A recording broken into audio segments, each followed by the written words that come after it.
మనము 12వ స్కందం 12వ అధ్యాయంలో 51వ శ్లోకం వరకు చదువుకున్నాం. ఈ 12వ అధ్యాయం వచ్చేసి శ్రీమద్ భాగవతం యొక్క విషయ సంగ్రహము అనేటువంటి 12 స్కందాల పాటు మనం ఏమేమైతే చదువుకున్నామో ఇప్పటి వరకు వాటన్నిటికీ సంబంధించి ఒక సంక్షిప్తంగా ఫలానా ఫలానా విషయాలు మనము ఈ శ్రీమద్ భాగవతం చదువుకున్నాము, తెలుసుకున్నాము అనేటువంటి విషయాన్ని సూత గోస్వామి సౌనక ఋషికి తెలియజేస్తున్నారు. అంటే దీన్ని బట్టి మనకు అర్థమవుతుంది ఈ అధ్యాయంలో శ్రీమద్ భాగవతంలో ఏమేమి విషయాలు వచ్చాయి అనేటువంటి దాన్ని బట్టి అర్థమవుతుంది. శ్రీమద్ భాగవతంలో ఏ ఒక్క విషయం కూడా భౌతికమైన విషయం కాదు, అది మొత్తం కూడా ఆధ్యాత్మికమైనటువంటి చర్చ జరుగుతుంది, కృష్ణ కథ జరుగుతుంది అనేటువంటి విషయం మనకి అర్థమవుతుంది. అయితే ఇప్పుడు ఇప్పటి వరకు కూడా శ్రీమద్ భాగవతంలో సృష్టికి సంబంధించినటువంటి సత్యం చెప్పారు. ఏ విధంగా ఆ సృష్టి స్థితి లయ జరుగుతుంది అనేటువంటి విషయాన్ని చెప్పారు. ఏ విధంగా ఈ భౌతికమైనటువంటి మాయకి భగవంతుడు ఏ విధంగా నియామకుడుగా నియంత్రణ చేసేటువంటి వాడిగా ఉన్నాడు అనేటువంటి విషయాన్ని అన్నిటినీ కూడా మనకి తెలియజేశారు. ఒక్కొక్క స్కందంలో ఒక్కొక్క విషయాన్ని తెలియజేస్తుంది. అందుకనే శ్రీమద్ భాగవతంలో 10 విషయాలని చర్చించబడము అనేటువంటిది జరిగింది. ఏదైతే శ్రీమద్ భాగవతంలో 10 విషయాలు చర్చించబడ్డాయో అందుకనే శ్రీమద్ భాగవతం సంపూర్ణ పురాణము అనేటువంటి విషయాన్ని తెలుసుకున్నాం. లేదంటే గనక అసంపూర్ణమైనటువంటి శాస్త్రం అయి ఉండేది. ఇతర గ్రంథాలలో 10 విషయాలని గురించి చర్చ అనేటువంటిది జరగదు కాబట్టి ఇతర గ్రంథాలు, ఇతర శాస్త్రాలు శ్రీమద్ భాగవతంతో సమానం కాదు. ఓకే, శ్రీమద్ భాగవతానికి మించినటువంటి శాస్త్రం లేదు అనేటువంటిది తెలుసుకున్నాం. ఇందులో కేవలం ఏ అధ్యాయాన్ని చూసినా, ఏ కథను చూసినా, ఏ లీలను చూసినా మనకి కృష్ణుడి మీద ప్రేమ, కృష్ణుడి మీద భక్తి కలగడానికి అవసరమైనటువంటివి మాత్రమే చెప్పబడ్డాయి. కొన్ని సందర్భాలలో కొన్ని ఆ కొన్ని కల్పాల పాటు జరిగినటువంటి విషయాన్ని 1-2 శ్లోకాల్లోనే చెప్పేశారు. ఒక గంట సేపు జరిగినటువంటి విషయాన్ని ఒక 4 అధ్యాయాల్లో చెప్పారు. ఎందుకు చెప్పారు అలా? ప్రచేతసులు 30,000 సంవత్సరాల పాటు చేసినటువంటి తపస్సుని ఆ మనకి ఎంతో విఫలంగా చెప్పేశారు. అలానే ప్రచేతసులు 60,000 సంవత్సరాల పాటు చేసినటువంటి పాలనని ఒక శ్లోకంలో చెప్పేశారు. ప్రచేతసులు శివుణ్ణి కలిసి మాట్లాడినటువంటి మాట ఓ 10 నిమిషాలు, పావు గంట మాట్లాడారు రుద్రగీత. కానీ మనకు ఒక అధ్యాయం మొత్తం చెప్పేశారు. అంటే 60,000 సంవత్సరాల పాటు జరిగిన విషయాలను చెప్పడానికి మనకి ఒక శ్లోకం సరిపోతే, అర నిమిషం పాటు జరిగినటువంటి విషయాన్ని చర్చించడానికి మనకి 2-3 అధ్యాయాలు కావాల్సి వచ్చింది కొన్ని సందర్భాల్లో. ఎందుకు అంటే ఈ శాస్త్రం ద్వారా మనం తెలుసుకోవాల్సినటువంటి విషయాన్ని ఒక్కటి కూడా వదిలిపెట్టరు. తెలుసుకోవడానికి అవసరం లేనటువంటి విషయాలను మాత్రం ఎంత విషయం జరిగినా కానీ అక్కడ మనకు సంబంధం లేదు, దాన్ని అక్కడనే వదిలేస్తాం. దాని గురించి మనం చర్చించం. అది మనకి తెలియాల్సిన అవసరం లేదు. 60,000 సంవత్సరాల పాటు ప్రచేతసులు రాజ్యాన్ని పాలిస్తే ఏంటి, పాలించకపోతే మనకి ఆ పాలించే దాని వల్ల మనకు వచ్చే ఉపయోగం ఏమిటి? దాని గురించి తెలుసుకోవడం వల్ల మనకి కృష్ణుడి మీద ప్రేమ పెరుగుతుందా? పెరగకపోవచ్చు. అందులో ఏమైనా కృష్ణ కథ ఉంటే అది కూడా చర్చించబడేది. కాబట్టి కృష్ణ కథ కానిది ఏది కూడా శ్రీమద్ భాగవతంలో లేదు. కాబట్టి శ్రీమద్ భాగవతం పవిత్రమైనటువంటి పవిత్రమైనటువంటి భాగవతానికి సాంగత్యం తీసుకున్నటువంటి మనమందరం కూడా ఆటోమేటిక్ గా పవిత్రులం అయిపోతాం. బై ప్రోడక్ట్ అది. మనం ఏమి ప్రత్యేకించి శ్రీమద్ భాగవతం చదివితే చాలు, ప్రత్యేకించి మనం ఇంకా ఏమీ చేయనవసరం లేదు. మనందరం కూడా హృదయం శుద్ధి అవడానికి, మనందరం కూడా పవిత్రం అయిపోవడానికి శ్రీమద్ భాగవతం యొక్క సాంగత్యంలో ఉంటే చాలు. భాగవతం సాంగత్యంలో ఉంటే చాలు. అది భాగవత భక్తులైనా సరే, గ్రంథ భాగవతమైనా సరే, భాగవత శ్రవణమైనా సరే, పఠనమైనా సరే, ఏది చేసినా సరే భాగవతంతో కనుక మనం సాంగత్యంలో ఉన్నట్లయితే మనం పవిత్రులం అవుతాము అనేటువంటి విషయం మనకి అర్థమవుతుంది. ఇప్పుడు మనం ఈ 12వ స్కందంలో చూస్తే ఇదే చివరి స్కందం. 12వ అధ్యాయం తర్వాత ఇంకొక అధ్యాయం ఉంది. 12వ అధ్యాయం ఈ రోజు కంప్లీట్ చేసుకుంటాం. ఇంకొక అధ్యాయంలో కంక్లూజన్స్ ఏ ఉంటాయి. ఇంకా శ్రీమద్ భాగవతం ఎప్పుడు అయిపోయింది. శ్రీమద్ భాగవతం అయిపోయిన తర్వాతనే మార్కండేయుడు గురించి చరిత్ర మొత్తం కూడా చెప్పడం అనేటువంటి జరిగింది. అది శ్రీమద్ భాగవతంలో భాగం కాదు. అంటే సుఖదేవ గోస్వామి పరీక్షణ్ మహారాజుకి చెప్పినటువంటి విషయాల్లో మార్కండేయుడు గురించి ఏం చెప్పలేదు. కానీ భాగవతం అంతా అయిపోయిన తర్వాత కూడా అప్పుడే ఏమి వెళ్ళిపోతారులే ప్రభుజీ, కూర్చోండి, ఇంకొంచెం ఏదైనా చర్చించండి, ఇంకేదైనా చెప్పండి అని మనం ఎలా అనుకుంటామో అలానే సౌనక ఋషులు కూడా సౌత గోస్వామిని ఇంక వెళ్ళిపోండి అని అలా భాగవతం అయిపోయిన తర్వాత మాకు ఇంకా కొన్ని విషయాలు చెప్పండి, మాకు ఇంకా ఏదైనా చెప్పండి, మాకు ఇప్పుడే వెళ్ళిపోవాలని లేదు, ఇంకా వినాలని ఉంది అని అన్నారు. అంటే వాళ్ళు ఎంత విశుద్ధ భక్తులు చూడండి. ఉం? ఎంత ఎక్కువగా కృష్ణ కథ చర్చిస్తే అంత ఎక్కువగా ఆనందం కలుగుతుంది వాళ్ళకి. ఈ ఆనందాన్ని కోల్పోవడం ఇష్టం లేదు. మనం తింటాం కదండి, ఏదైనా ఒక రసగుల్లా తిన్నాం అనుకోండి, ఒకటి తింటే సంతృప్తి ఉండదు. ఇంకోటి పెట్టండి, ఇంకోటి పెట్టండి, ఇంకోటి పెట్టండి అంటగా 3 తిన్నా 4 తిన్నా కానీ తర్వాత అయ్యో అప్పుడే అయిపోయింది, అప్పుడే అయిపోయింది, ఇంకొన్ని తింటే బాగుండేది అని అనిపిస్తుంది, మనకి బాగా నచ్చింది. అలానే శ్రీమద్ భాగవతం కూడా వింటూ వింటూ వింటూ ఉంటే దానికి కలిగినటువంటి రుచి కారణంగా సౌనక ఋషులకు కూడా వదిలిపెట్టాలనిపించలేదు. అందుకని ఇంకా చెప్పండి, ఇంకా చెప్పండి అన్న. ఏ విధంగా ఈ సృష్టి ఈ మాయ ప్రభావితం అవుతుంది, ఏ విధంగా ఈ మాయ పనిచేస్తుంది, ఇవన్నీ చెప్పండి అని అంటే అప్పుడు మార్కండేయుడి గురించి చెప్పడం మొదలు పెట్టారు. మార్కండేయుడు ఏ విధంగా సమస్త సృష్టిని సృష్టించినటువంటి శ్రీకృష్ణ భగవానుని దర్శనం చేసుకో, సమస్త సృష్టి ఆయన ఉదరంలోకి వెళ్ళిపోవడం, బయటికి రావడం, ఇవన్నీ కూడా ఆయన వివరించారు. ఆ తర్వాత శ్రీమద్ భాగవత శ్రవణం వల్ల మనకి కలిగేటువంటి లాభం అంటే ఫలశ్రుతి గురించి కూడా తెలియజేస్తూ ఉన్నారు. కాబట్టి ఇందులో చెప్పబడినటువంటి విషయాలన్నీ కూడా 9వ స్కందం వరకు శ్రీరాముడి యొక్క చరిత్ర కూడా మనకి శ్రీమద్ భాగవతంలో తెలియజేయబడింది. శ్రీరాముడికి సంబంధించినటువంటి విషయాలు కూడా చర్చించబడ్డాయి. ఆ తర్వాత 10వ స్కందంలో శ్రీకృష్ణ భగవానుడి ఆవిర్భావ లీల నుంచి అంతర్ధాన లీల వరకు కూడా అన్నీ జరిగాయి. అవన్నీ కూడా మనకి విపులంగా వివరణగా 90 అధ్యాయాల పాటు చర్చించడం అనేటువంటిది జరిగింది. ఆ తర్వాత ఉద్ధవ గీతను చర్చించారు. 11వ స్కందం మొత్తం కూడా ఉద్ధవ గీతను చర్చించారు. శ్రీకృష్ణుడికి ఉద్ధవుడికి మధ్య జరిగినటువంటి సంవాదం మొత్తం కూడా 11వ స్కందంలో తెలియచేయడం అనేటువంటిది జరిగింది. చాలా డీటెయిల్ గా తెలుసుకున్నాం. ఒక విషయాన్ని మనము ఒకసారి చదివేసి వదిలేస్తే మనకు అర్థం కాదు. కానీ ఆ విషయాన్ని ఒక గంట పాటు డీటెయిల్డ్ గా చర్చించామనుకోండి, ఇంకా అది మనం బుర్రలో నుంచి ఎక్కడికి పోదు. అవునా కదా?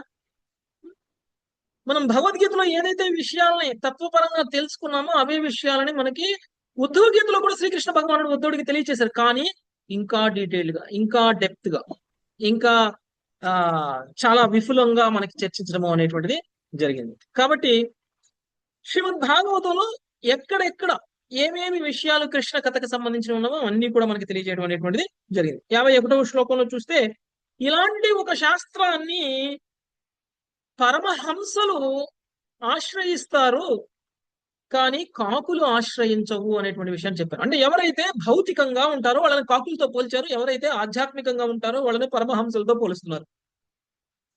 పరమహంసలు పవిత్రమైనటువంటి ప్రదేశానికి వెళ్ళి స్నానం చేస్తాయి, కానీ కాకులు కాకులు చెత్త కుండీల దగ్గరికి వెళ్తాయి. వాటికి కావాల్సిన ఆహారాన్ని కూడా చెత్త కుండీల్లోనే ఎత్తుకుంటాయి. ఓకే, తిని పడేసినటువంటి ఆహారంలో నుంచి అవి ఎత్తుకుంటాయి. కుళ్ళిపోయిన ఆహారంలో నుంచి వాటి ఆహారం కావాలి వాటికి. భౌతికంగా లౌకికంగా ఉన్నటువంటి వ్యక్తులు కూడా వాళ్ళకి కావాల్సినటువంటి విషయాలు అలాంటి చెత్త కుండీల దగ్గరికే వెళ్తారు. అలాంటి చెత్త కుండీలలోనే వాళ్ళకి సంతోషం అనేది లభిస్తుంది. కానీ ఆధ్యాత్మికంగా పురోగమించినటువంటి వ్యక్తులు, భక్తిలో అగ్రసరులైనటువంటి వ్యక్తులు, భగవద్భక్తులు కేవలం భాగవతాన్ని మాత్రమే ఆశ్రయిస్తారు. సో ఆ విధంగా భాగవతాన్ని ఆశ్రయించడం వల్ల కలిగేటువంటి ప్రయోజనం గురించి కూడా మనము తెలుసుకున్నాం. ఇక్కడ చూడండి, శ్రీకృష్ణ భగవానుని యశస్సుని కీర్తించనటువంటి కాకులు తీర్థస్థానాల్లో పోర్చబడినవై దివ్య జ్ఞానమునందు నెలకొన్న వారిచే ఎన్నడూ సేవింపబడకుందురు. పవిత్రులు సాధువులు అగు భక్తులు కేవలం అచ్యుతుని కీర్తించడి కథల ఎందే అభిరుచిని కలిగి ఉందరు. ఓకే, ఇది ఎవరైతే లౌకికంగా ఉంటారో, ఎవరైతే వాళ్ళ యొక్క కర్మలు, వాళ్ళ యొక్క మాటలు ఏవైతే శ్రీకృష్ణ భగవానుడికి సంబంధించినవి కాకుండా ఉంటాయో అలాంటి వ్యక్తుల్ని కాకులతో పోలుస్తున్నారు. అలాంటి వ్యక్తులకి భక్తులతో సేవలను అందుకునేటువంటి అర్హత లేదు అని అంటున్నారు. పూర్తిగా లౌకికంగా. అది మీరు ఒకటి ఆలోచించండి, మనం అందరం కూడా ఒకప్పుడు అలానే ఉన్నాం. మనం అందరం కూడా ఉత్తమమైనటువంటి జీవితాన్ని ఏమి జీవించట్లేదు. ఏదో అదృష్టం కొద్దీ మన తోటి భక్తులు మన కోసం చేసినటువంటి ప్రార్థన కారణంగా మనందరికీ కూడా శ్రీమద్ భాగవతాన్ని వినేటువంటి అవకాశం దొరికింది. కానీ లేకపోతే మన పరిస్థితి కూడా ఏంటి? అలానే ఉండేవాళ్ళం మనం కూడా. కానీ మనము ఒకవేళ ఇలాంటి స్థితిలోకి రావడానికి కారణం ఎవరు అని అంటే, ఎవరో ఒక భక్తులు మనకు సహకరించారు, సహాయం చేశారు, ఇక్కడ వరకు తీసుకొచ్చారు, ఇక్కడ కూర్చోబెట్టారు, ఇక్కడ మనతోటి ఈ శ్రవణాన్ని చేసేటువంటి ఒక అవకాశాన్ని కల్పించారు, దాని మీద రుచిని కలిగించారు. అందుకు మనం వాళ్ళందరికీ కూడా, అలాంటి వ్యక్తులందరికీ కూడా ఎంతో కృతజ్ఞులు, రుణపడి ఉండాలి. ఎందుకంటే ఇంతకంటే పవిత్రమైనది, ఇంతకంటే అవసరమైనటువంటి శాస్త్రం, ఇంతకంటే ఉపయోగపడేటువంటి శాస్త్రం ఇంకేమీ లేదు కాబట్టి. అందుకనే మనం అందరం కూడా మన సాధ్యమైనంత వరకు ఇంకొకరి కోసం మనం ప్రార్థన చేయాలి, ఆధ్యాత్మికంగా పురోగమించాలి అని. ఇంకొకళ్ళని భక్తిలో తీసుకురావడానికి ప్రయత్నం చేయాలి, ఇంకొకరికి కృష్ణ కథను అందించేటువంటి ప్రయత్నం చేయాలి. అదే మన యొక్క లక్ష్యం అయి ఉండాలి. అప్పుడు మనం పొందినటువంటి లాభాన్ని ఇతరులు కూడా పొందుతారు.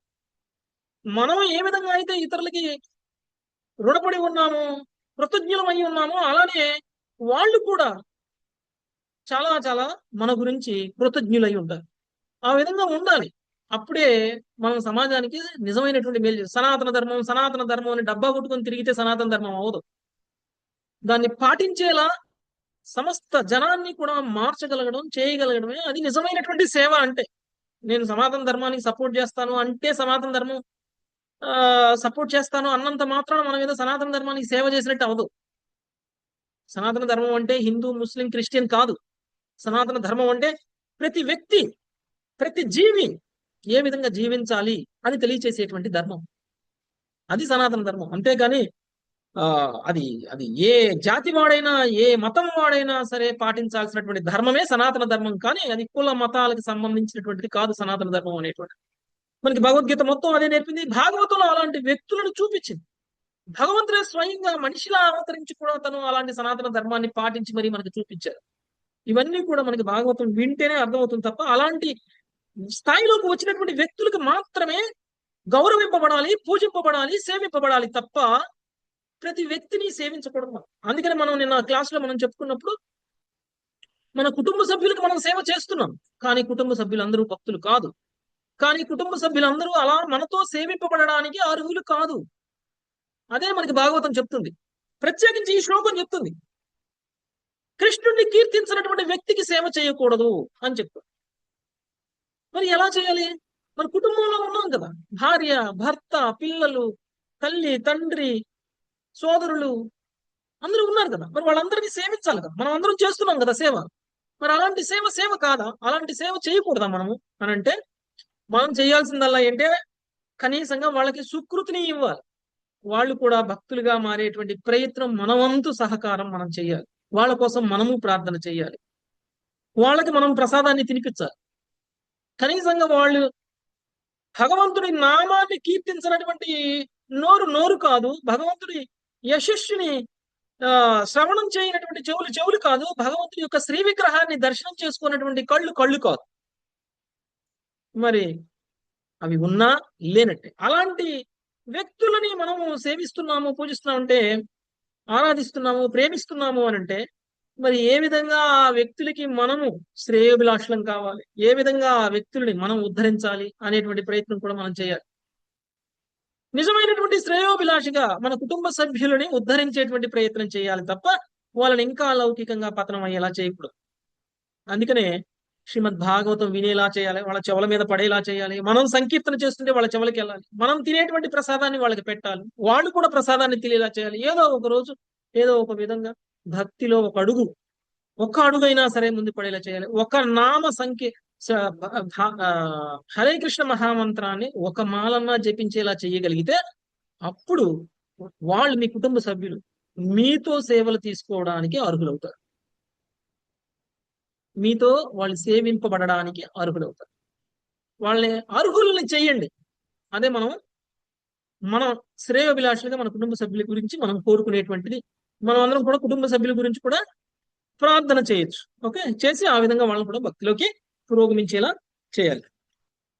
ఓకే, సో కృష్ణుడి యొక్క బాల్య లీలలు, మధురా లీలలు, ద్వారకా లీలలు, కురుక్షేత్ర లీలలు అన్నీ కూడా శ్రీమద్ భాగవతంలో చర్చించబడ్డాయి కదా.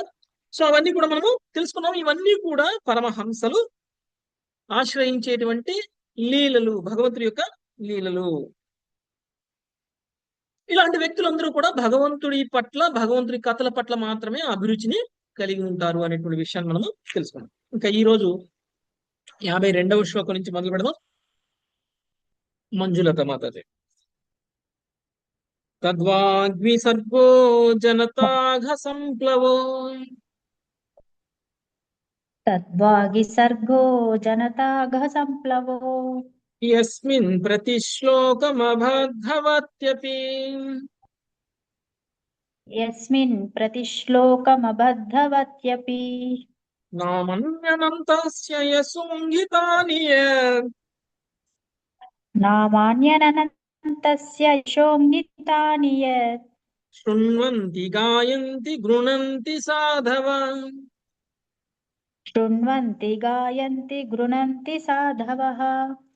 ఇంకొక ప్రక్క అనంతుడగు భగవానుని నామ యశోరూప లీలాదుల దివ్య వర్ణనలతో నిండియున్నటి వాంగ్మయము విభిన్న రచనమై ఉన్నది.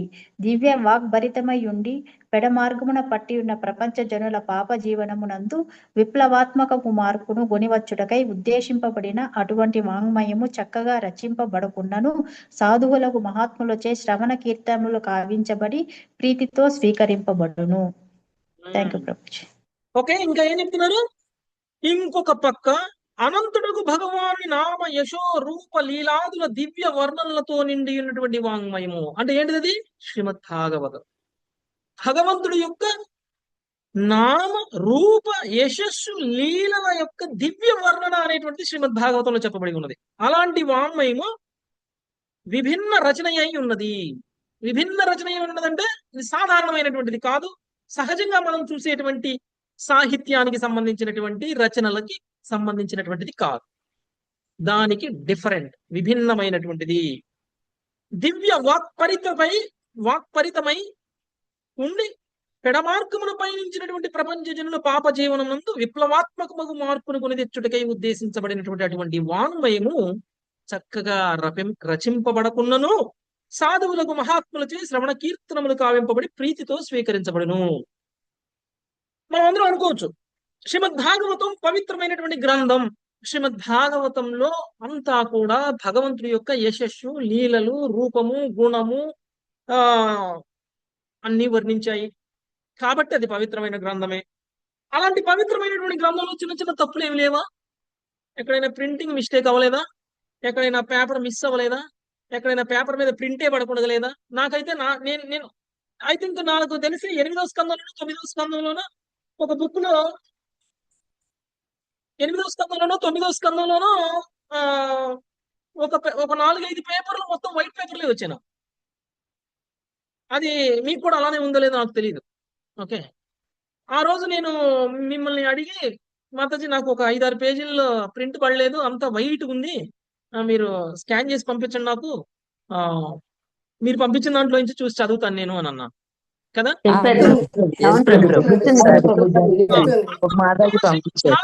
అంత మాత్రాన శ్రీమద్ భాగవతం మనము నచ్చనటువంటిది అయిపోతుందా? శ్రీమద్ భాగవతము మనకి రుచించకుండా పోతుందా? శ్రీమద్ భాగవతాన్ని చూస్తే ఎలా ఉంటుంది? ఎక్కడో స్టార్టింగ్ లో ఒక 4-5 పేజీలలో కొన్ని కలర్ఫుల్ గా పిక్చర్స్ ఉంటాయి. ఆ తర్వాత బుక్ మొత్తం ఎలా ఉంటుందండి? తెల్ల కాగితం, నల్ల అక్షరాలు. ఎక్కడన్నా ఒక బొమ్మ ఉంటుందా? ఎక్కడన్నా ఒక గ్రాఫిక్ ఉంటుందా? ఎక్కడన్నా ఒక డిజైన్ ఉంటుందా? ఏమైనా ఉంటుందా అండి? పోనీ ఒక కథ చదువుకుంటున్నాం, ఆ కథకు సంబంధించిన పిక్చర్ ఉంటుందా? ఆకర్షణీయంగా ఉంటుందా?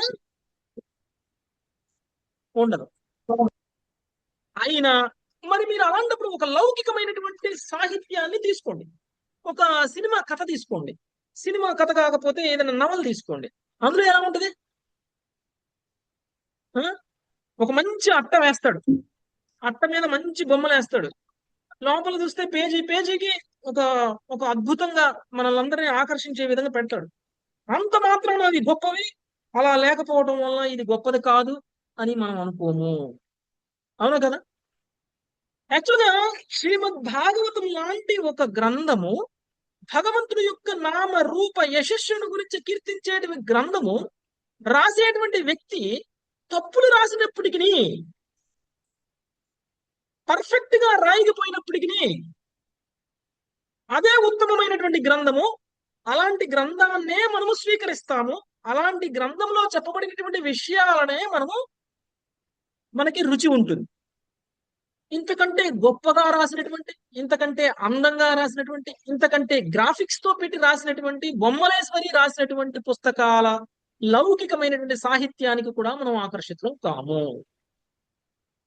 ఓకే, అది ఇక్కడ చెప్తుంది. అలాంటి బుక్ ఇది. అంటే భాగవతంలో కొన్ని తప్పులు ఉన్నప్పటికీ ఇదే పర్ఫెక్ట్. లౌకికమైన పుస్తకాల్లో ఒక్క తప్పు లేకుండా ప్రింట్ చేసినప్పటికీ అది మొత్తం తప్పే. అది ఇక్కడ చెప్తుంది. ఓకే, లౌకికమైనటువంటి గ్రంథాలు ఎంత పర్ఫెక్ట్ గా రాసినా అది తప్పు, ఇది ఎంత పర్ఫెక్ట్ గా రాయకపోయినా ఇదే కరెక్టు అనేటువంటి విషయాన్ని ఇక్కడ సూత గోస్వామి తెలియజేస్తుంది. 53 గుర్రం ప్రమీల మాతాజీ. నైష్కర్మ్యమప్యాచ్యుత భావవర్జితం నైష్కర్మ్యమప్యాచిత భావవర్జితం నశోభతే జ్ఞానమలం నిరంజనం నశోభతే జ్ఞానమలం నిరంజనం కుతః పునః శాశ్వత భద్రమీశ్వరే కుతః పునః శశ్వత భద్రమీశ్వరే నహ్యర్పితం కర్మ యదప్యనుత్తమం నహ్యర్పితం కర్మ యదప్యనుత్తమం.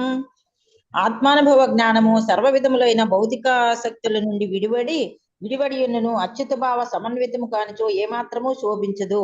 అయినచో సహజముగా ఆది నుండియే ప్రయాసను కూడినవి పరిణామశీలమైనవి నగు కామ్యకర్మలు భగవద్భక్తికి ఉపయోగింపబడనిచో అవి చక్కగా వనరింపబడినను ఎట్టి ప్రయోజనము చేకూరగలదు.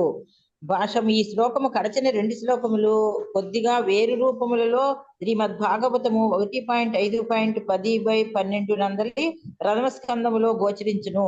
వీటికి తాత్పర్యములు శ్రీల ప్రభుపాదుల వారి రచన ఆధారముగా వసగబడినవి. హరే కృష్ణ ప్రభుజీ, దండవత్ ప్రణామం. ఓకే, చాలా ఆధ్యాత్మికమైనటువంటి విషయాలు ఉంటాయి, చాలా ఉంటాయి. ఓకే, చాలా గ్రంథాలు ఉంటాయి, చాలా శాస్త్రాలు ఉంటాయి.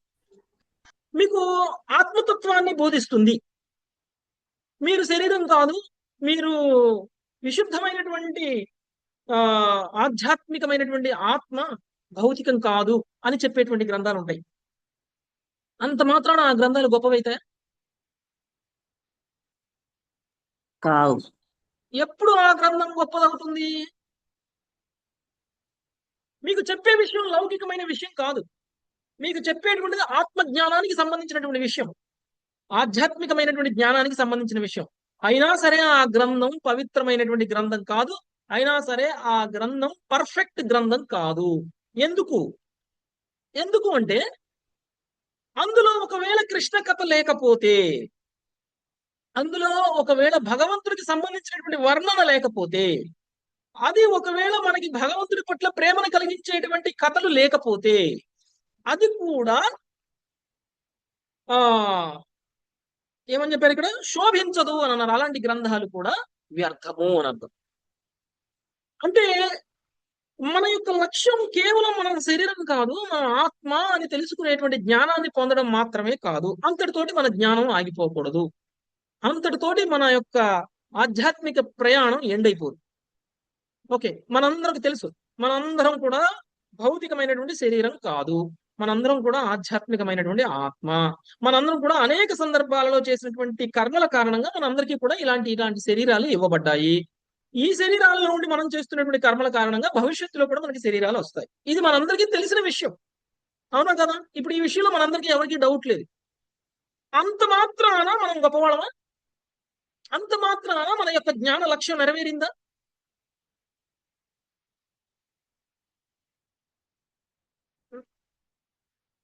లేదు ప్రభుజీ. అంత మాత్రాన మన జ్ఞాన లక్ష్యం నెరవేరలేదు. మరి ఏం చెయ్యాలి? ఓకే, నేను శరీరాన్ని కాదు, నేను ఆత్మని, మరి నా బాధ్యత ఏంటి? నేనేం చెయ్యాలి? మరి ఆత్మగా నేను చేయాల్సిన కర్మలు ఎలా ఉండాలి? ఆత్మకి ఏం కావాలి? ఆత్మ ఏం కోరుకుంటుంది? ఆత్మ యొక్క నిజస్థితి ఏంటి? మరి ఆ నిజస్థితికి తిరిగి ఆత్మను తీసుకెళ్ళగలగడానికి మనం ఏం చేయాలి అనేటువంటిది ఆలోచించకపోతే అసంపూర్ణ జ్ఞానం అవుతుంది. అప్పుడు మనకి తెలుస్తుంది. అప్పుడు ఈ ఆత్మ భగవంతుడితో ఉన్నటువంటి సంబంధాన్ని పునఃస్థాపితం చేసుకోవడం ఏదైతే ఉందో అది అంతిమమైనటువంటి లక్ష్యం. ఒకటి ఆత్మజ్ఞానం కావాలి, రెండవది ఆత్మకి భగవంతుడికి మధ్య ఉన్నటువంటి సంబంధాన్ని తెలుసుకోగలగాలి, తెలుసుకున్నటువంటి ఆ సంబంధాన్ని పునఃస్థాపితం చేసుకోగలగాలి.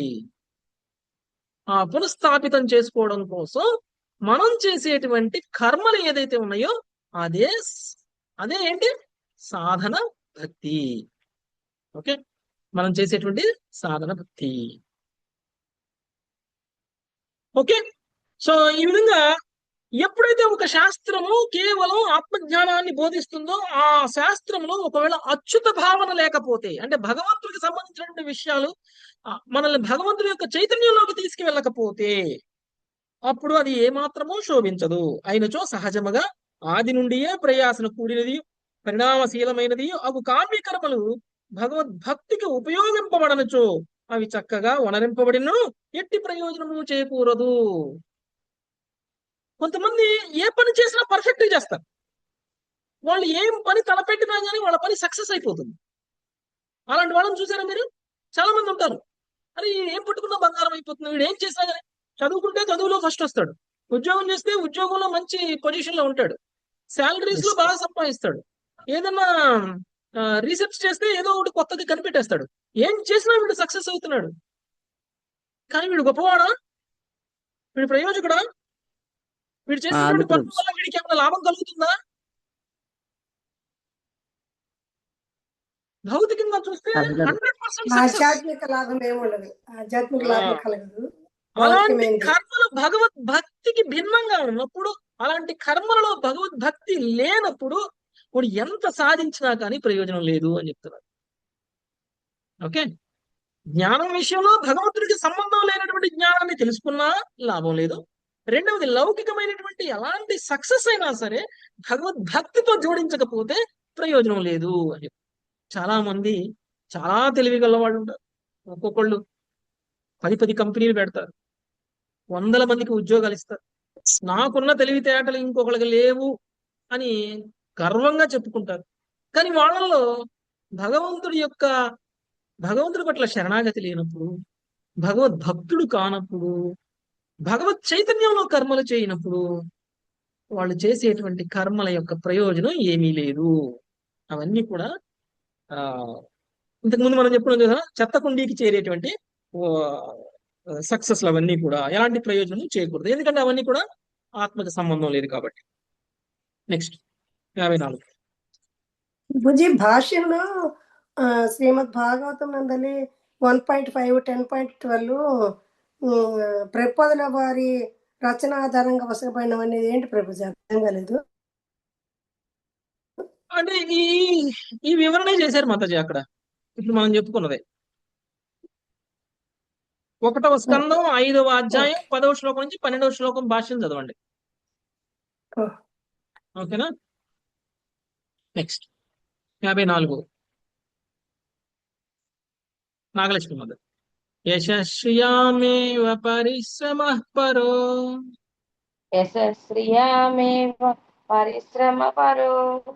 వర్ణాశ్రమాచార తపః శ్రుతాదిషు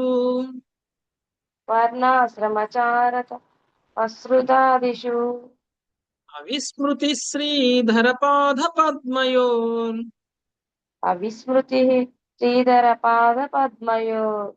గుణానువాదా శ్రవణాధరాదిభిః.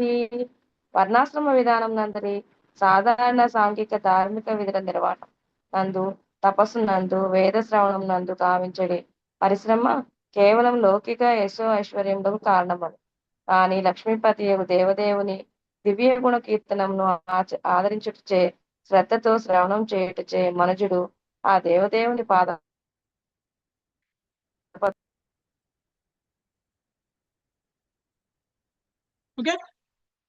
వర్ణాశ్రమ విధానమునందు సాధారణ సాంఘిక ధార్మిక విధుల నిర్వహణమునందు, తపస్సునందు, వేదాచరణమునందు కావించడి పరిశ్రమ కేవలం లౌకిక యశో ఐశ్వర్యములకు కారణమగును. కానీ లక్ష్మీపతియు దేవదేవుని దివ్య గుణ కీర్తనమును ఆదరించుటచే, శ్రద్ధతో శ్రవణము చేయుటచే మనుషుడు ఆ దేవదేవుని పాదపద్మములను స్మరించగలడు. ఓకే, మనం అందరం కూడా భగవంతుడు సృష్టించినటువంటి 4 వర్ణాలు 4 ఆశ్రమాలు అనేటువంటి విషయాన్ని తెలుసుకున్నాం. అంటే భగవంతుడు 4 వర్ణాలని 4 ఆశ్రమాలని ఎందుకు సృష్టించారు? మనం అందరం ఆచరించాలని సృష్టించారు, అంతే కదా. ఉం? ఉం? మనం అందరం కూడా వర్ణాశ్రమ ధర్మాన్ని పాటించాలా వద్దా? పాటించాలి. పాటించాలి కదా. అంటే క్షత్రియుడు క్షత్రియుడిలా ఉండాలి, బ్రాహ్మణుడు బ్రాహ్మణుడు కర్మలు చేయాలి, వైశ్యుడు కర్మలు చేయాలి, శూద్రుడు కర్మలు చేయాలి. ఆశ్రమం విషయానికి వస్తే బ్రహ్మచారి బ్రహ్మచారిగానే ఉండాలి, బ్రహ్మచర్య వ్రతాన్ని తప్పకుండా పాటిస్తూ జ్ఞాన సముపార్జన చేయాలి.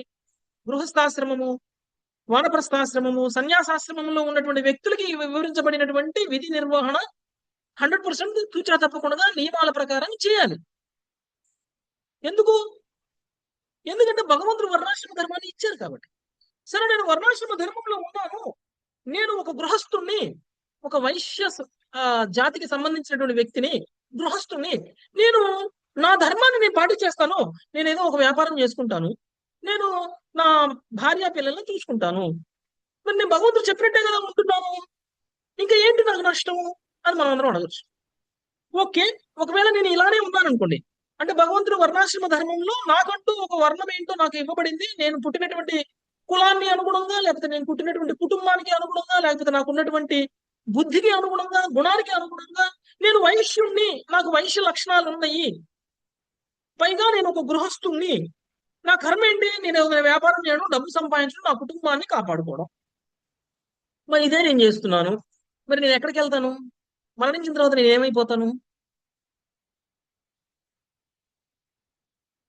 స్వర్గానికి వెళ్తానా, జన్మ జన్మల్లో కర్మబంధంలో పడిపోతారు, లేకపోతే భగవంతుడి ధామానికి వెళ్తానా? కర్మబంధంలో పడిపోతారు ప్రభుజీ. మళ్ళీ జన్మ తీసుకుంటాడు. మళ్ళీ జన్మలు తీసుకుంటాం. ఇప్పుడు వైశ్యుడిగా పుట్టాం, నెక్స్ట్ జన్మలో వైశ్యుడిగా పుడతామని గ్యారంటీ లేదు, శూద్రుడిగా పుట్టవచ్చు. ఈ జన్మలో మనకు గృహస్థ జీవనాన్ని గడపడానికి ఒక అందమైన భార్య, అందమైన కుటుంబం దొరికింది, వచ్చే జన్మలో అలాంటి అందమైన కుటుంబం దొరికిద్దని గ్యారంటీ లేదు, గృహస్థులం అవుతామని గ్యారంటీ లేదు, మనిషిగా పుడతామో లేదో గ్యారంటీ లేదు. ఇవన్నీ పక్కన పెట్టండి, అవునా కదా? మరి ఎందుకు భగవంతుడు వర్ణాశ్రమ ధర్మం చెప్పేశారు? ఎందుకు మనల్ని పతనావస్థకి తీసుకెళ్ళడానికా మనకి వర్ణాశ్రమ ధర్మం చెప్పారు? ఇన్ని వర్ణాలు ఇచ్చి, ఇన్ని ఆశ్రమాలు ఇచ్చి, ఈ వర్ణాశ్రమాన్ని పాటించండి అని భగవంతుడు చెప్తే మనం అలానే పాటిస్తుంటే మనిషిగా పుడతామో లేదో గ్యారంటీ కూడా లేదంటున్నారు ఏంటి ప్రభు? అంటే భగవంతుడు చెప్పింది తప్ప, లేకపోతే భగవంతుడు వర్ణాశ్రమ ధర్మం పాటించమన్నారు కానీ మీరు వద్దంటున్నారా ఏంటి?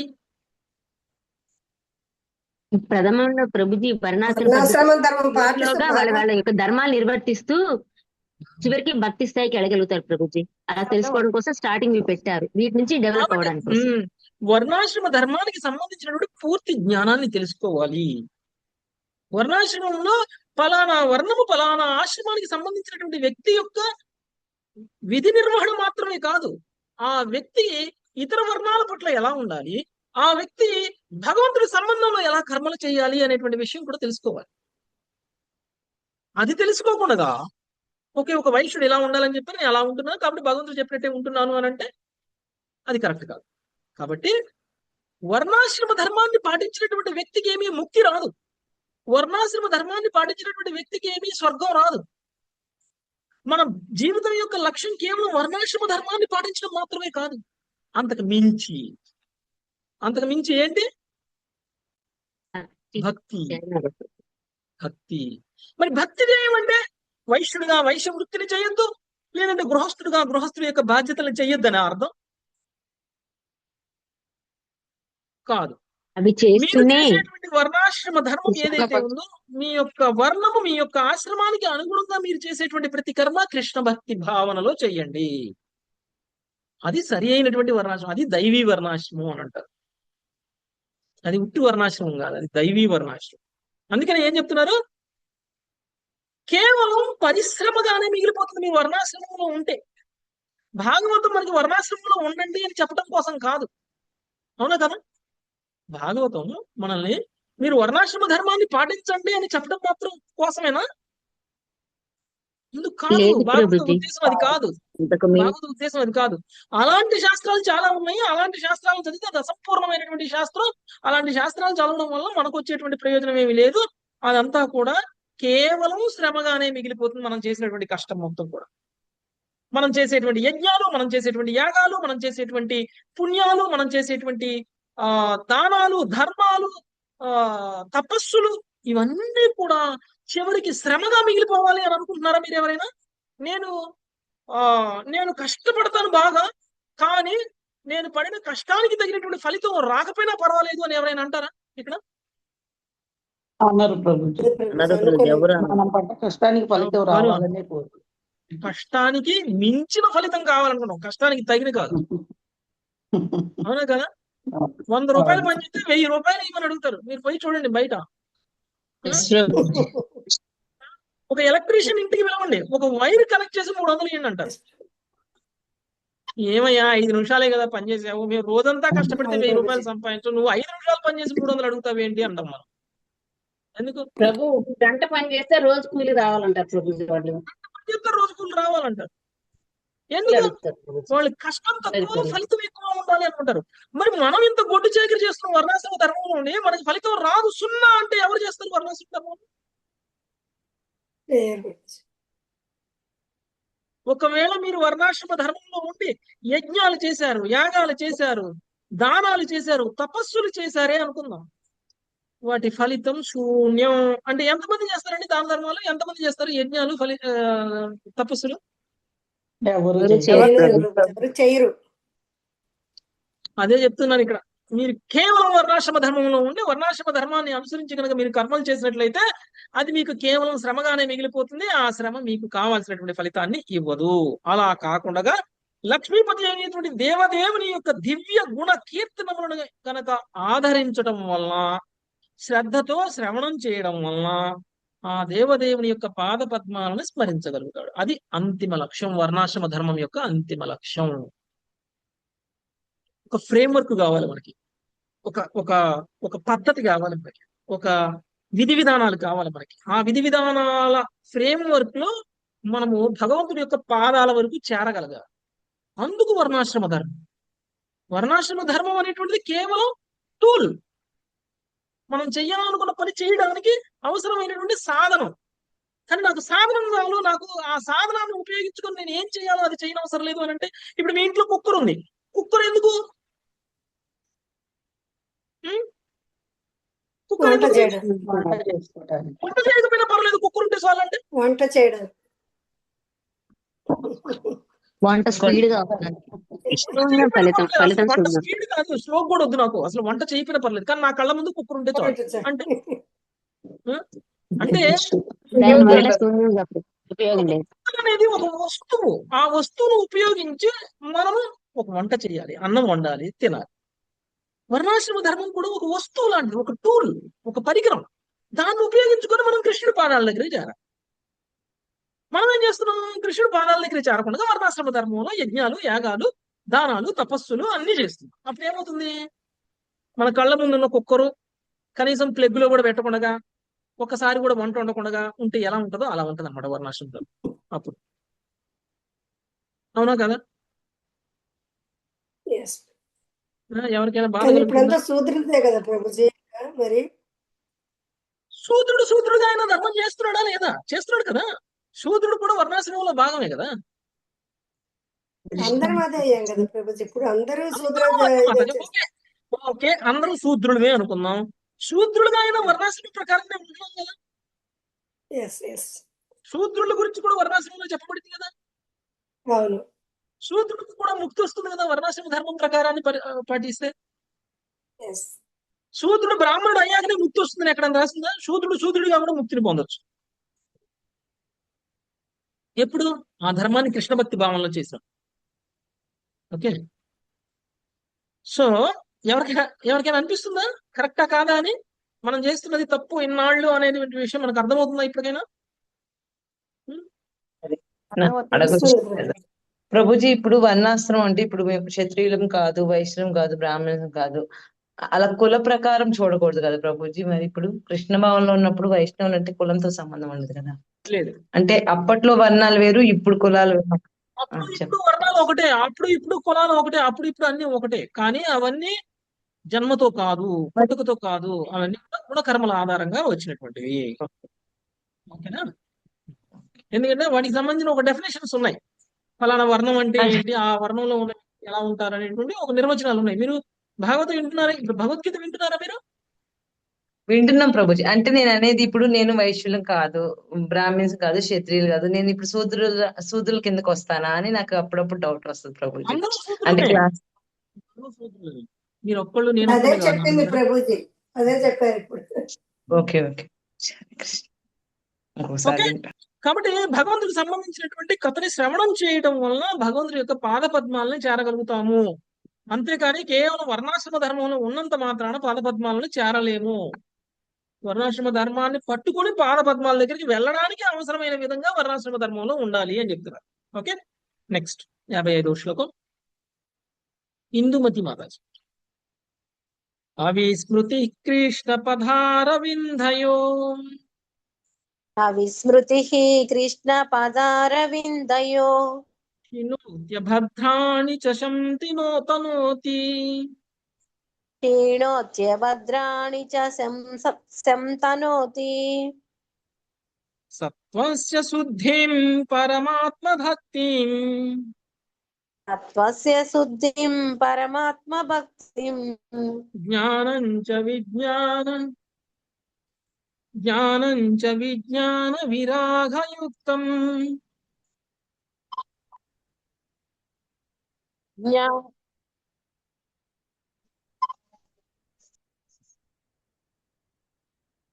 వినిపించట్లేదు మాతాజీ?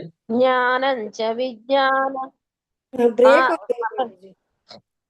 జ్ఞానం చ విజ్ఞాన విరాగయుక్తం. శ్రీకృష్ణ పాదారవింద స్మృతి సమస్త అమంగళమును నశింపజేసి గొప్ప శుభమును కలుగజేయగలదు. అది హృదయమును నిర్మలమునర్చి పరమాత్ముని ఏడ భక్తిని విజ్ఞాన వైరాగ్యయుక్తమగు జ్ఞానమును కలుగజేయగలదు. హరే కృష్ణ. శ్రీకృష్ణ పాదారవింద స్మృతి సమస్త అమంగళమును నశింపచేసి గొప్ప శుభమును కలుగ చేయగలదు.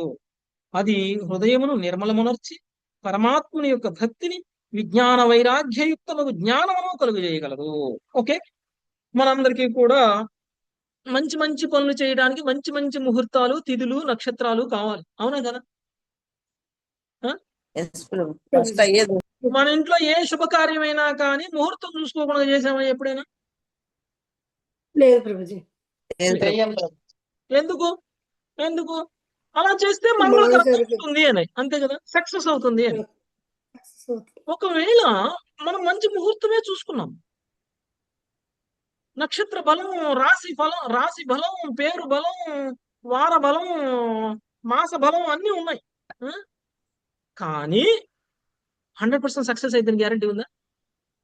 అలాంటి పెళ్లిళ్ళు సక్సెస్ అవ్వకుండా ఉన్నాయి లేవా? ముహూర్తం చూసుకోకుండా, ముహూర్తం చూసుకొని చేసిన పెళ్లిళ్ళు ఎన్ని విడిపోలేదు. నేనే ఎగ్జాంపుల్ ప్రభుజీ. హరే కృష్ణ. ఎందుకంటే బ్రాహ్మీ ముహూర్తం అన్నారు, అదన్నారు, ఇదన్నారు, ఏదేదో చెప్పారు అప్పట్లో.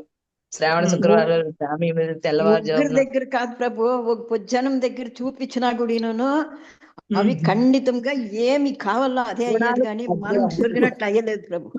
వాళ్ళు చెప్పినట్లు అయ్యలేదు ప్రభు. అది మాకు అనుభవం అయిపోయింది ప్రభు. అంటే మనందరికి జాతకాల పిచ్చింది. మనందరికి మన జాతకము, మన ఇది మరి మన జాతకాన్ని కూడా మార్చొచ్చు మాతాజీ మనం. ఓకే, మీరు అన్నట్లు మనం కృష్ణ భక్తి భావనలో లేకపోతే మన జాతకం ప్రకారం ఏం జరగాలో అది జరుగుతుంది. ఒకవేళ మీరు కృష్ణ భక్తి భావనలోకి వచ్చేసారనుకోండి, వచ్చి చూడండి, వచ్చేసారనుకోండి, జాతకంతో సంబంధం లేదు, జాతకంతో సంబంధం లేదు, జాతకంతో సంబంధం లేదు, వారం వర్జంతో సంబంధం లేదు, వారం వర్జంతో సంబంధం లేదు, శుక్రవారం మంగళవారం అనే సంబంధమే లేదు మనకి. ఈవిడ అవన్నీ మేము తగ్గించేసినాం ప్రభు. ఇక్కడికి వచ్చాక అసలు ఏం చూడట్లేదు ప్రభుజీ. అలాంటి చదివితే రాత మారుతుంది అంటారు ప్రభుజీ. గీత చదివితే రాత మారుతుంది అంటారు. అన్నిటికీ మంచిది ఏకాదశి. ఏం రాత మారిందంట, మాట బాగా చెప్పారు.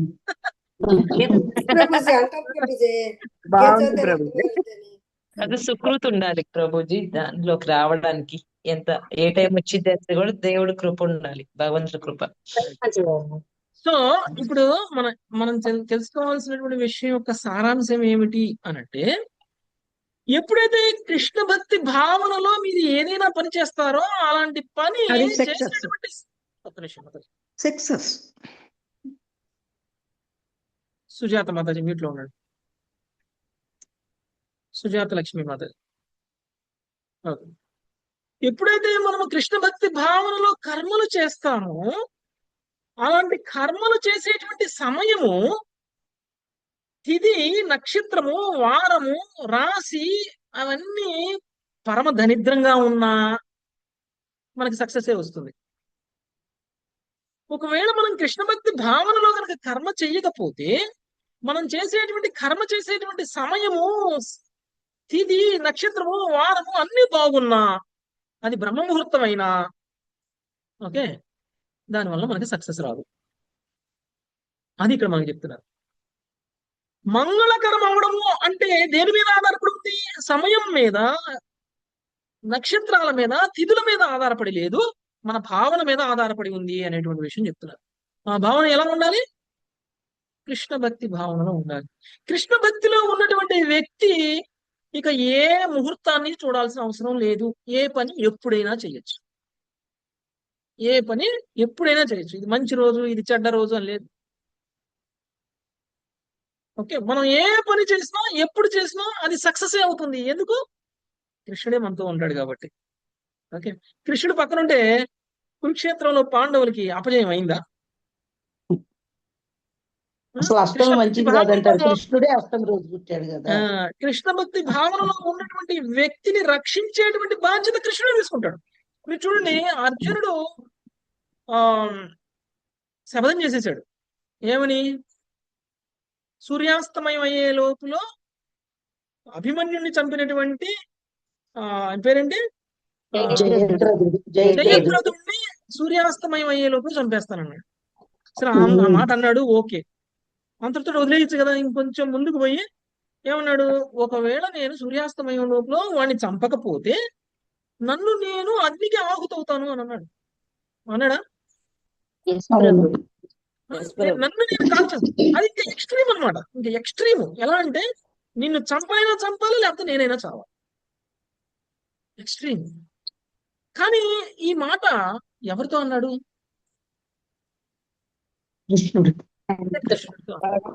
ఎవరి సాంగత్యంలో అన్నాడు? ఎవరిని తలుచుకుంటూ అన్నాడు? కృష్ణ భక్తి భావంలో అన్నాడు. ఇప్పుడు సూర్యాస్తమయం లోపల జయద్రథుడు చావాలా లేదా అనేటువంటిది కృష్ణుడు బాధ్యత. ఇప్పుడు అర్జునుడు బాధ్యత కాదు. కృష్ణుడికి పరీక్ష ప్రభుత్వం. అది కృష్ణుడికి పరీక్ష.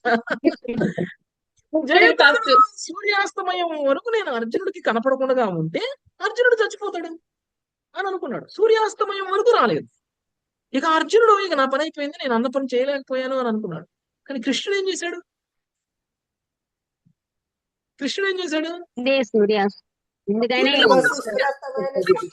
కృత్రిమంగా సూర్యాస్తమయాన్ని సృష్టించేశాడు. భ్రమలో పెట్టేశాడు జయద్రథుడిని భ్రమలో పెట్టేసి బయటకు తీసుకొచ్చి వెంటనే పగలు చూపించేశాడు. ఓకే, అప్పుడు ఏం చేశాడు? అర్జునుడు చంపేశాడు. అర్జునుడు అనుకున్నటువంటి పని సక్సెస్ అయిందా, ఫెయిల్ అయిందా? సో దానికి ముహూర్తం ఎక్కడుంది? దానికి ఆయన పలికినటువంటి మాటలకి ఏం చూసుకొని ఆయనకి మంగళకరం జరిగింది చెప్పండి నాకు. భక్తి, కృష్ణ భక్తి భావన. మనం కూడా అంత అనన్య భక్తిలో ఉంటేనే కదా ప్రభుజీ అలా జరుగుతుంది. కృష్ణుడిని తలుచుకుంటూ చేస్తే సక్సెస్ 100%. ఓకే, మనకి భౌతికంగా చూడడానికి సక్సెస్ కాదేమో ఇది అని అనిపించవచ్చు. కానీ కృష్ణుడు కోరుకున్నారు, నేను మీకు ఇది మంచిది కాదు కాబట్టి మీ నుంచి అది తీసేస్తున్నాను అని అనుకున్నారు అనుకోండి, పోయినందుకు మనం బాధపడకూడదు అన్నమాట. కొన్ని సందర్భాల్లో మనం చేసినటువంటి పని సక్సెస్ అవ్వదు. మనం కృష్ణ భక్తి భావంలోనే చేసామంటే, నేను ఈ రోజు ఈ పని చేద్దాం అనుకున్నాను, ఆ పని అవ్వలేదండి, మరి కృష్ణ భక్తి భావంలో చేశాను కదా, ఎందుకు అవ్వలేదు అని అనొచ్చు. మీకు తెలియదు. మీకు మంచి ఎప్పుడు జరుగుతుందంటే ఆ పని జరగకపోతేనే జరుగుతుంది మీకు మంచి. అందుకని ఆ పని జరగలేదు. ఆ పని జరిగితే వచ్చేటువంటి మంచి కంటే ఆ పని జరగకపోతే జరిగేటువంటి మంచి ఇంకా ఎక్కువ ఉంటుంది. అందుకని కృష్ణుడు మీరు కావాలనుకున్నా ఆయన ఆపుతారు. ఓకే, కొన్ని సందర్భాల్లో మనకి భౌతికంగా ఇది మంచిది కాదు, ఇది మంచిది అని మనకు అనిపించడం కాదు, అది కృష్ణుడికి అనిపించాలా. ఓకే, కృష్ణుడికి ఏది మంచో, మనకేది మంచో ఆయన చూసి అదే ఇస్తారు మనకి. మనకి కొన్ని కొన్ని సందర్భాల్లో మనం అనుకున్నది జరగకపోతే కొంచెం బాధపడతాం, పడినా పర్వాలేదు, అంతకంటే సంతోషాన్ని భవిష్యత్తులో అనుభవించబోతున్నావు అని కృష్ణుడు మన కోసం ఆ సంతోషాన్ని దాచిపెట్టించారు కాబట్టి, ఆనందాన్ని దాచిపెట్టించారు కాబట్టి ఈ కొంచెం ఫెయిల్యూర్ని ఇస్తారు. అందుకనే ప్రభుపాదుల వారు ఇస్కాన్ స్థాపించడానికంటే ముందు స్థాపించినటువంటి సంస్థ ఫెయిల్ అయిపోయింది, అవునా కదా? League of devotees. మరి అదేంటి, నేను కృష్ణుడి సేవగా చేయాలనుకున్నాను, లీగ్ ఆఫ్ డివోటీస్. కృష్ణ సేవే చేద్దాం అనుకుంటే కృష్ణుడిని స్మరించుకునే మొదలు పెట్టినా కానీ మరి లీగ్ ఆఫ్ డివోటీస్ ఫెయిల్ అయింది ఎందుకు? అంతకంటే ఉన్నతమైన ఇవ్వడానికి ఫెయిల్ అయింది ప్రభు. కృష్ణుడిని నిందిస్తాడా? మామూలుగా భౌతికంగా చూస్తే ఈయన ఒక కంపెనీ పెట్టాడు, ఈ కంపెనీ ద్వారా ఇంతమందికి ఉద్యోగాలు ఇవ్వాలనుకున్నాడు, లేకపోతే కానీ అది జరగలేదు. మనకి భౌతికంగా చూస్తే ఎలా అనిపిస్తుంది? ఫెయిల్ అయిన వ్యక్తి లాగా అనిపిస్తాడు ప్రభుపాద. కానీ నిజంగా ప్రభుపాద ఫెయిల్ అయ్యారా? ఒకవేళ లీగ్ ఆఫ్ డివోటీస్ సక్సెస్ అయితే ఏమై ఉండేవాళ్ళం మనం అందరం? ఇంత భక్తులుగా మిగిలిపోయేవాళ్ళం ప్రభుజీ. భక్తులుగా మిగిలిపోయి ఉండేవాళ్ళం. ప్రపంచ స్థాయిలో కృష్ణ భక్తి ప్రచారం జరిగేది కాదు. ప్రపంచ స్థాయిలో వివిధ దేశాలలో కృష్ణ భక్తి ప్రచారం జరిగేది కాదు. ప్రపంచంలో వేల ఇస్కాన్ టెంపుల్స్ వచ్చేవి కావు ఇప్పుడున్నన్ని, అవునా కదా? అందులో ఫెయిల్ అయ్యారు. కృష్ణుడు నువ్వు కోరుకున్నావు ఇలా చెయ్యాలని, కానీ ఇంతకంటే ఉత్తమమైనటువంటి సక్సెస్ నేను నీకు ఇస్తాను కాబట్టి దీన్ని వదిలేయన్నారు. అందుకని కొన్ని కొన్ని సందర్భాల్లో మనకి ఫెయిల్యూర్స్ ఎదురవుతుంటాయి చూసారా, అవి అంతకంటే గొప్ప సక్సెస్ ఇవ్వడం కోసం మనకి ఆ ఫెయిల్యూర్స్ కృష్ణుడు ఇస్తాడు మనకి. దాన్ని మనం యాక్సెప్ట్ చేయాలి. దాన్ని మనం ప్రభుపాద ఎప్పుడు నిరుత్సాహపడలేదు.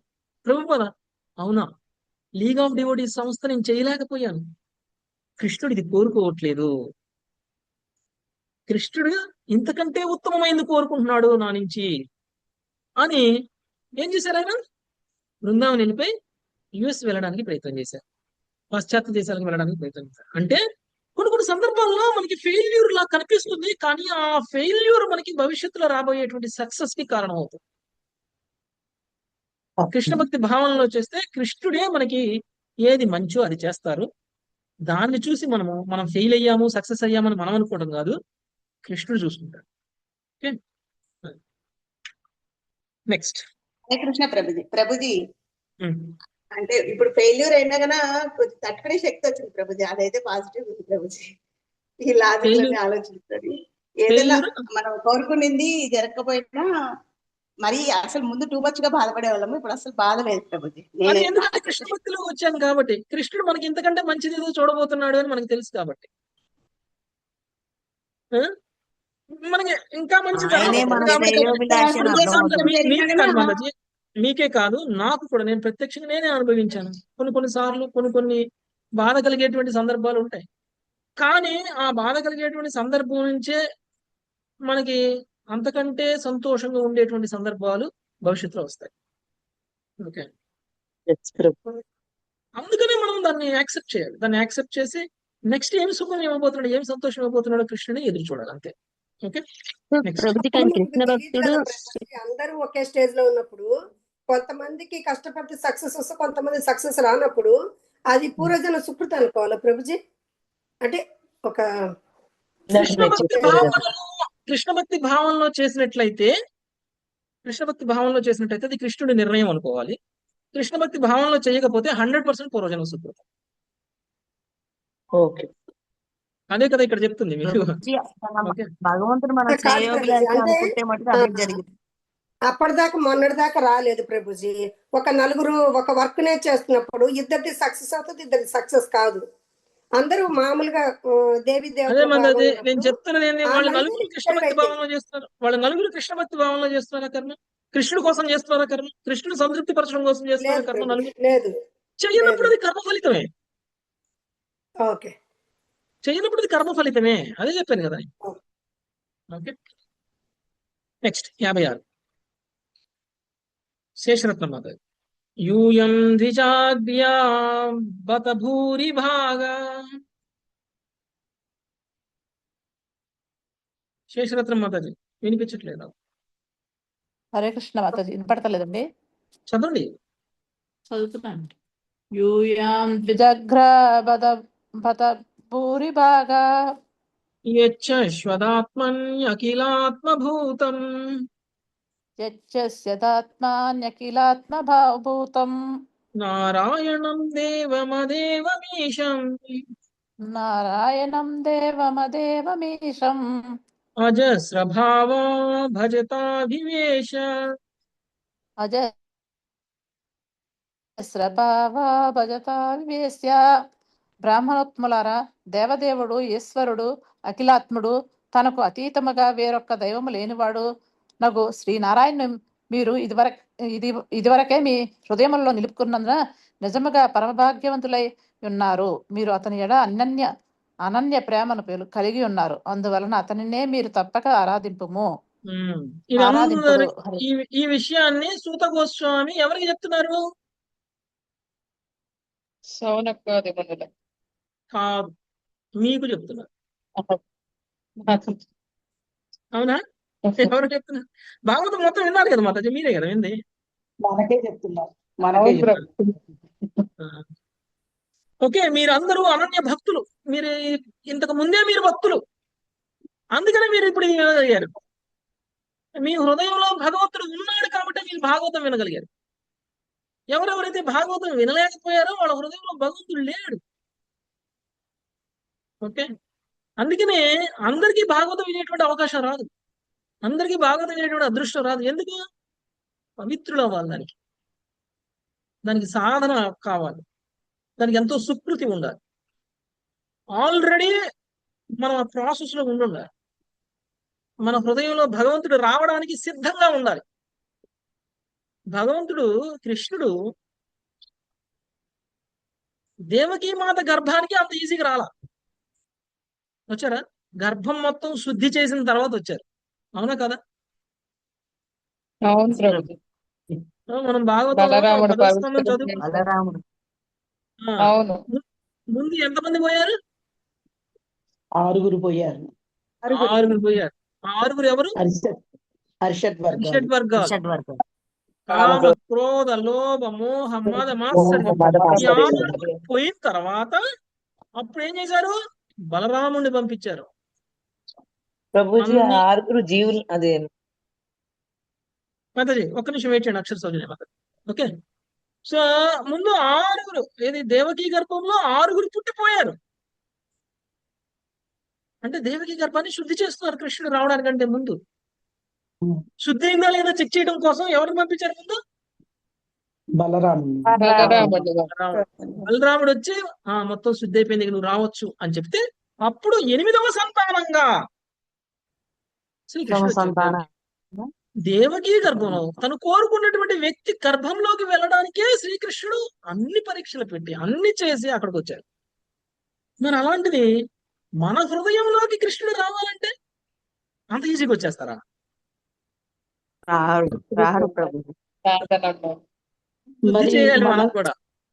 సారీ ప్రభుజీ, మనలో మరి పరమాత్మ ఉన్నాడు అని కదా ప్రభుజీ మనకు పరమాత్మ ఉండడం వేరు, కృష్ణుడు ఉండడం వేరు.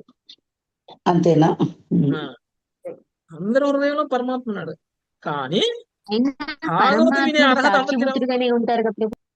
అవును. ఇప్పుడు ప్రభుపాద హృదయంలో కృష్ణుడు ఉండి కృష్ణుడు రాయించారు ఆయనకి భాష్యం. రెండోది వ్యాసుడు కృష్ణుడు హృదయంలో ఉండి రాశారు. సో ఎప్పుడైతే మనం శ్రీమద్ భాగవతాన్ని చదివే స్థితికి వచ్చాము అనంటే, వినే స్థితికి వచ్చాము అనంటే మనం చాలా గొప్పవాళ్ళము. మీరు అది అర్థం చేసుకో. మీరు మహాత్ములు, మీరు మహానుభావులు. అందుకనే మీకు శ్రీమద్ భాగవతం దొరికింది అని చెప్తున్నారు. ప్రభుజీ అహంకారం వచ్చేసింది. ప్రభుజీ అహంకారం వచ్చేసింది. మీకు రాదులేండి మాతాజీ, మీరు చాలా గొప్ప స్థితిలో ఉన్నారు. అదే ఉత్తమమైన స్థితిలో చెప్తారు. ప్రభు వింటుంటే ఆనందం వచ్చేసింది. ప్రభు వచ్చేసింది. ఎప్పుడైతే పరమాత్మ స్థాయి నుంచి భగవంతుడి స్థాయికి వస్తామా ప్రభుజీ మన మనసులో వచ్చేసారు. మీరు ఆల్రెడీ వచ్చారు. సూత కోసం చెప్తున్నారు, మీరు ఆల్రెడీ వచ్చేసారు అని. ప్రభుజీ మాట వింటుంటే ఆనందంగా ఉంది ప్రభుజీ.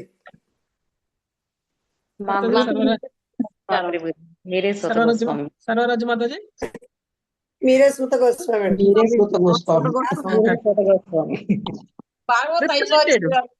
ప్రతినిధిలో కాకపోతే మేము సౌనకా దృష్టి అంత గొప్పవాళ్ళం అయితే కాం ప్రభు. మీరందరూ అంత గొప్పవాళ్ళు అని ఇక్కడ నేను చెప్పట్లేదు, సోద కోసం చెబుతున్నారు. ఓకే, భాగ్యవంతులు మీరందరూ, భగవంతుడి పట్ల అనన్యమైనటువంటి ప్రేమను కలిగి ఉన్నటువంటి వాళ్ళు మీరందరూ. అందుకనే మీరందరూ కూడా దాన్ని కంటిన్యూ చేయండి. సో ఇప్పుడు ఏం చేయాలి? ఉండాలి, శాస్త్రం భగవంతుడిని ఆరాధించండి అని చెప్తున్నారు. ఓకే ఓకే సో మనము ఇక్కడ శ్రోతలు అంటే ఎవరు? వినేవాళ్ళ యొక్క గొప్పతనం గురించి మాట్లాడుతున్నారు. వినేవాళ్ళ యొక్క గ్లోరీస్. ఓకే, భాగవతం వినేటువంటి వాళ్ళ వ్యక్తులకు ఉండాల్సినటువంటి గొప్పతనం, అర్హతల గురించి మాట్లాడుతున్నారు. అది సౌన కృష్ణ గురించి మాట్లాడుతున్నారు. మనం దాన్ని రేపు కంప్లీట్ చేసుకుందాం. Thank you very much. Hare Krishna. వాంఛాకల్పతరుభ్యశ్చ కృపా సింధుభ్యైవ పతితానాం పావనేభ్యో కృష్ణ కృష్ణ హరే హరే రామ రామ రామ హరే హరే.